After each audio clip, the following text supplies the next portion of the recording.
Salut les petits potes, on se retrouve aujourd'hui pour ce jour 13 normalement, si c'est pas le cas, de toute façon je vous mets le petit changement au montage. Et pour ce qui est du nombre de threads d'horreur, j'en ai aucune idée pour l'instant. Je pense qu'on va tabler sur 2, peut-être 3, mais je pense pas. Je pense que c'est plus 2 à mon avis. Bon, n'hésitez pas à me dire ce que vous pensez, étant donné qu'on est déjà à plus de la moitié maintenant du calendrier. Voilà, est-ce que vous en pensez? Est-ce que vous kiffez? À voir vos retours un petit peu, parce que moi je les lis en commentaire et tout, mais je pensais qu'il y aurait eu un petit peu plus d'engouement. Voilà, sans vous mentir. Voilà, après, je sais qu'au mois de décembre, absolument tout le monde sort des vidéos. Tout le monde, tous les youtubeurs de la terre entière, ils sortent des vidéos. Même les martiens, ils sont là. Les martiens qui sont youtubeurs, ils tournent des vidéos. Bref, vous voyez que je pars en cacahuète. Voilà. Peut-être que je vous referai un petit concept comme ça, mais peut-être sur un autre mois. Au final, on verra bien. Après, là, c'est cool. Pour Noël, j'imagine, vous, hop, votre petite case, c'est trop bien, à mon avis. Enfin bref, on va passer au thread, parce que là, je sais plus quoi dire, donc voilà. Prenez un petit truc à manger, un petit truc à boire et on va directement commencer avec ce premier thread d'horreur. Installez-vous confortablement du coup. Chloé, c'est une jeune femme de 22 ans et ce voyage, c'est le truc le plus fou qu'elle ait jamais fait de toute sa vie. Elle part rencontrer Tommy, un gars qu'elle connaît à distance depuis des mois et qui habite carrément dans un autre état. Elle en est encore à se demander comment elle a pu accepter cette aventure. Sa première fois en avion, qui plus est, le 22 décembre. Quand il fait un froid glacial et que la neige commence à recouvrir tout. Mais Tommy a su la convaincre. Avec lui, tout semble magique, parfait, comme si leur rencontre allait être l'histoire de Noël dont elle avait toujours rêvé. Ah oui, vous connaissez ces petits films là sur certaines chaînes télé, vous connaissez les petits feuilletons de Noël. Je pense qu'elle s'imaginait là-dedans la petite cocotte. Et vous allez voir que c'est pas du tout rose. Bref, ils se sont connus en ligne et pendant des mois, il lui a décrit la vie qu'ils pourraient avoir ensemble. Des voyages, des soirées, des moments inoubliables. Tommy a 28 ans, il est plus vieux, et pour elle, c'est hyper rassurant. Ils parlent de leur futur, comme si tout était déjà tracé, et ça l'aide à se projeter. Et même si elle reste un peu méfiante, après tout, on ne sait jamais avec les gens sur internet. Il lui a raconté tellement de belles choses que ça l'a fait rêver. Tu verras, on vivra des trucs de dingue ensemble, lui disait-il. Et elle, ça lui faisait du bien de l'entendre. Elle a cette sensation que ça pourrait être le début de quelque chose d'extraordinaire. Une fois dans l'avion, elle ne fait que penser à lui. Et au moment où ils se retrouveront enfin en face à face. Mais elle est terrifiée, son cœur bat la chamade. Elle imagine toutes sortes de scénarios catastrophes, comme si l'avion allait traverser une tempête ou être frappé par la foudre. Ouais, je sais, je fais hyper bien les effets spéciaux, t'as vu? Mais rien de tout ça n'arrive. Et malgré la neige qui tombe, le vol se passe bien. Elle sent son stress redescendre à l'atterrissage, mais une petite voix lui rappelle que l'aventure commence seulement. À peine sortie de l'avion, elle essaye de repérer Tommy parmi la foule, son ventre noué d'excitation et d'appréhension. Et là, elle le voit, pancarte à la main, avec son sourire un peu en coin. Il est là, exactement comme il l'avait promis. Elle se sent un peu stupide d'avoir autant stressé. Mais en même temps, c'est la première fois qu'elle fait quelque chose d'aussi fou. Il se rapproche, échange un regard, un sourire, et même si elle le trouve un peu plus distant qu'elle imaginait, tout semble aller bien. Le froid dehors la surprend, elle n'était pas du tout préparée à cette température glaciale. Tommy rit en voyant son visage surpris et lui passe son manteau. Elle trouve ça mignon, ils prennent un taxi pour rentrer chez lui. Et pendant le trajet, elle admire les rues enneigées et décorées pour Noël. Les guirlandes, les sapins illuminés, tout ça la met encore plus dans l'ambiance. L'appart de Tommy est simple mais accueillant. Elle pose ses affaires et ils passent la soirée à discuter et à regarder un film de Noël. Par moments, elle a l'impression qu'il est ailleurs, un peu distrait, mais elle met ça sur le compte de la fatigue. Elle est tellement excitée par cette aventure qu'elle décide de ne pas trop y penser pour le moment. Elle se dit qu'elle va profiter de chaque instant et qu'ils ont tout le séjour pour se découvrir pour de vrai. Le lendemain matin, Chloé se réveille avec un mélange d'excitation et d'appréhension. Elle a enfin l'impression de vivre le rêve qu'elle s'était imaginé pendant des mois. Tommy, lui, a l'air déjà bien réveillé. Mais quelque chose dans son attitude lui semble différent. Il ne sourit pas comme hier soir et son regard est un peu fuyant. Elle se dit que c'est sûrement parce qu'il est encore un peu gêné de la voir en vrai. À peine le petit déjeuner avalé, Tommy lui annonce qu'il doit aller bosser aujourd'hui. Chloé est surprise, elle pensait qu'ils passeraient la journée ensemble. Mais avant qu'elle n'ait le temps de poser des questions, il ouvre un placard et en sort un costume de Père Noël, tout rouge avec la fausse barbe et les bottes noires. Elle est aux anges. Elle se dit qu'il va faire le Père Noël pour des enfants, sûrement au marché de Noël. C'est génial, lui dit-elle en souriant.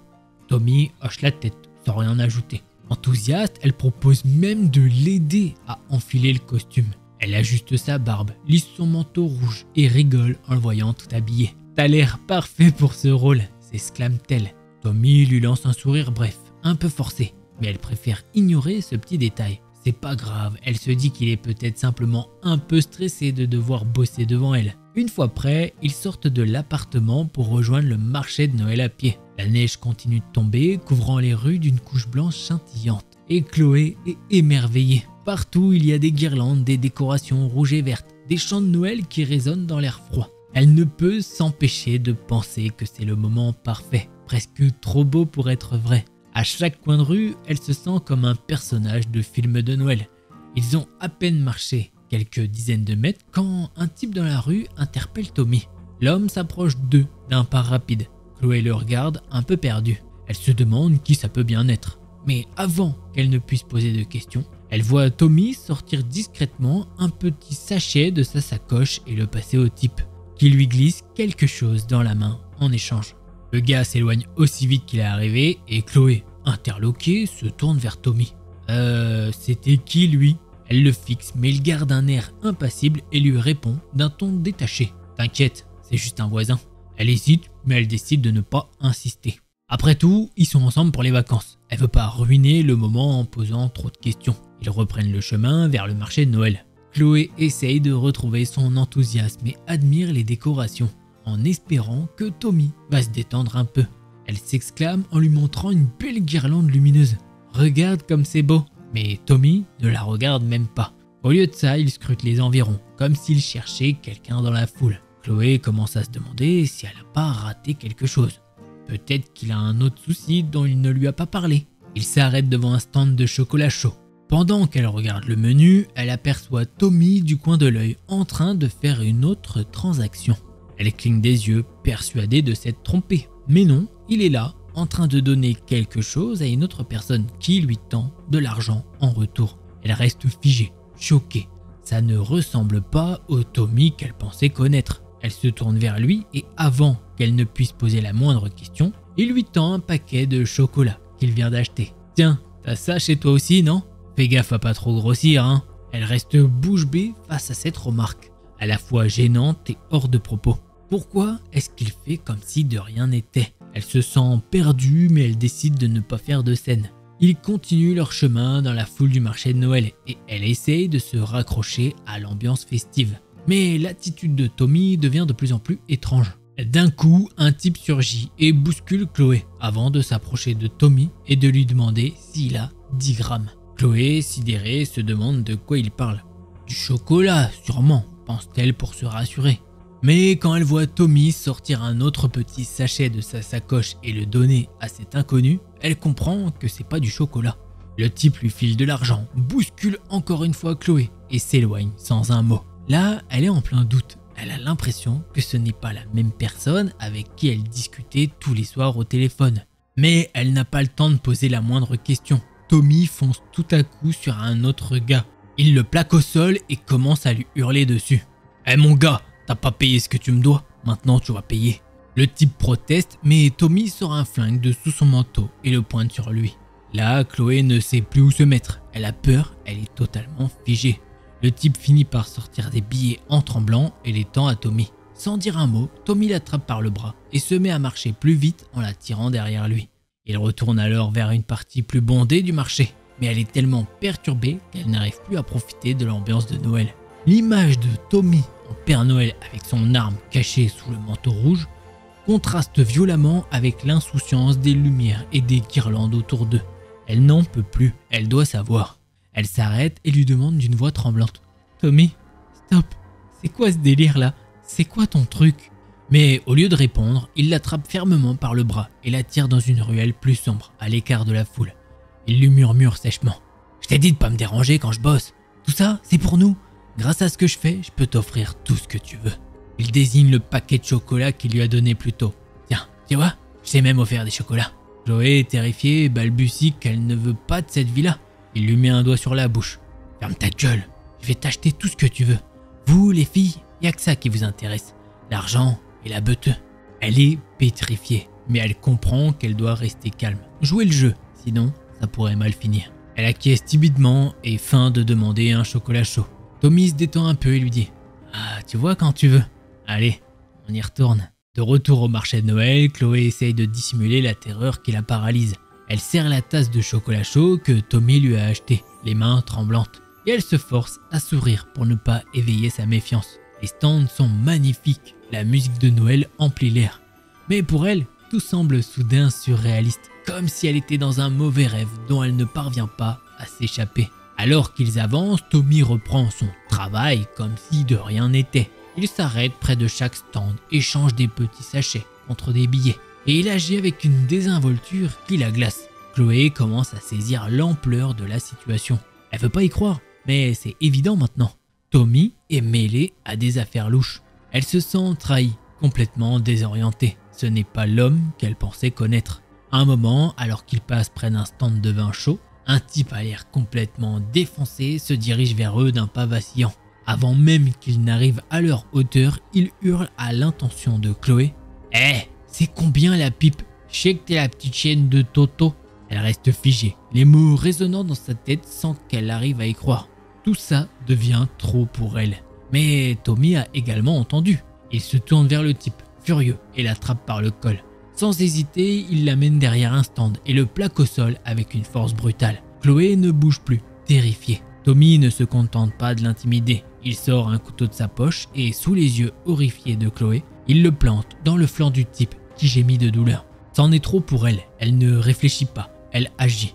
Elle lâche sa tasse de chocolat chaud, fait demi-tour et se met à courir aussi vite que ses jambes lui permettent. Elle zigzague entre les passants, se cachant dans la foule, le cœur battant à tout rompre. Tout ce à quoi elle pense, c'est mettre le plus de distance possible entre elle et Tommy. Elle finit par apercevoir un stand de crêpes et se faufile derrière, se cachant entre les caisses de produits. Elle sort son téléphone en tremblant et appelle son père. Quand il décroche, elle murmure d'une voix brisée. « Papa, c'est moi, il faut que tu m'aides. Je suis coincée au marché de Noël et... » Elle a même pas besoin d'en dire plus. Il comprend que quelque chose ne va pas et lui demande de rester où elle est. « Ne bouge pas ma chérie, j'arrive. » Quelques minutes s'écoulent. Chaque seconde lui semble une éternité. Elle scrute la foule, s'attendant à voir surgir Tommy d'un moment à l'autre. Puis enfin, après un temps qu'elle pense interminable, des agents de police qui la repèrent et viennent vers elle. L'un d'eux l'attrape doucement par l'épaule et l'emmène en sécurité. Elle est soulagée, mais elle a encore du mal à croire à ce qui vient de se passer. Au commissariat, Chloé fait sa déposition, racontant tout ce qu'elle a vu et tout ce qu'elle a compris de la double vie de Tommy. Elle apprend alors qu'il est en fait un trafiquant de drogue notoire, bien connu des services de police. Ils la rassurent, lui disent qu'elle est en sécurité maintenant, mais elle sait que cette expérience la marquera à jamais. Ils la rassurent, lui disant qu'elle est en sécurité maintenant et que son père ne va pas tarder à arriver. Mais elle sait que cette expérience la marquera à jamais. Alors oui, je dois clarifier des trucs, puisque là tu te dis, mais comment ça, la police, comment ils ont fait pour venir? Eh bien, il faut savoir que son père, il est agent d'une célèbre enseigne, on ne sait pas laquelle, elle dit juste qu'elle a 3 lettres, donc maintenant FBI, CIA, quelque chose comme ça, ou il y en a peut-être d'autres. Mais bon, en gros, voilà, il a un petit poste quand même, et donc je pense qu'il a passé un petit coup de fil en mode « Vous me trouvez ma fille, sinon je vous jure que je pète un câble. » Après, elle le dit pas, mais je pense que lui, il a pris l'avion en 2-2, en mode Taken en fait, ouais, tout simplement, ça me fait penser à ça. En mode, il s'est passé quoi là? Pour ceux qui ont la ref, Taken, très bon film. Voilà. En tout cas, Thread de fou, qui est en fait une sorte de catfish, hein, si j'ai envie de dire, parce que le gars, il lui a rien dit sur sa vie. J'ai l'impression qu'il lui disait que c'était une vie magnifique, qu'elle aurait avec lui. Ah bah franchement, putain, trop bien, ça a l'air... ouais, le mec, vraiment, et bah super pour elle. J'ai très peur, heureusement qu'elle... Je pense qu'elle était délue à un moment, ça, je te jure, quand elle était là, non, c'est du chocolat. J'étais en mode, mais non, enfin, non. Bah après, moi, je le sais forcément, mais elle le sait pas. Je pense que sur le coup, elle était délue, et puis au bout d'un moment, heureusement, elle a bien agi.